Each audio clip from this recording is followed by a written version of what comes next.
my documentary on how to take care of a Syrian hamster. How to tame one. First things first, get some flowers and give it to the Syrian hamster. Next, after some days, put a tissue in the cage. The next day, put your Syrian hamster into a hamster ball and bring it in a bathtub with you and sit on a towel. Meanwhile, let it go and watch what the Syrian hamster is doing. After that, let it go on your hand and get used to you. But make sure you don't show fear, or it will fear you or not trust you.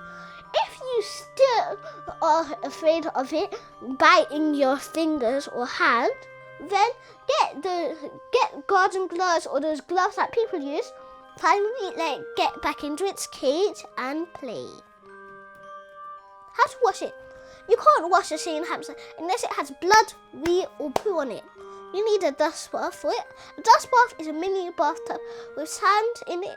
You should let the hamster have its bath by itself.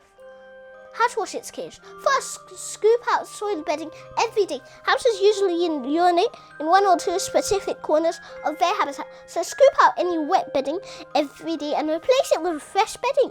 Change food bottles and water bottles daily. Replace bedding weekly and wash the entire habitat once a month. What to feed it? If a Syrian hamster is fussy, then feed it either hamster muesli every day, one piece of a carrot a day, and one apple a week, which is this first part. But if you want your fussy Syrian hamster to be healthy, mix hamster mix with hamster muesli. With one carrot piece a day and one apple a week. That's the second. However, if it isn't fussy, give it a little bit of muesli, a lot of hamster mix, but not more than one level. Either one piece of carrot, broccoli, cauliflower, kale, cucumber, celery, bok choy, or sweet potatoes. They should be removed of their skins before feeding, as molds can flourish in their skin and cause digestive tracts upsetting and other ailments. And one apple a week. Leave a Syrian hamster for 2 to 3 days if you just got it today.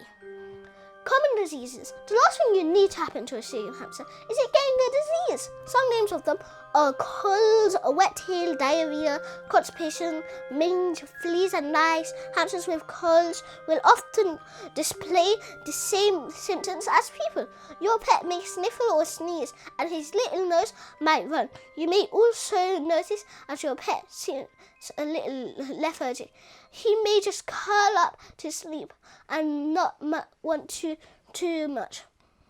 His little body may feel warm to the touch, and he may be thirstier than usual. The wet tail is a disease of hamsters. It is precipitated by stress. Thank you for watching my video guide for taking care of Syrian hamsters. Don't forget to subscribe to our channel for more.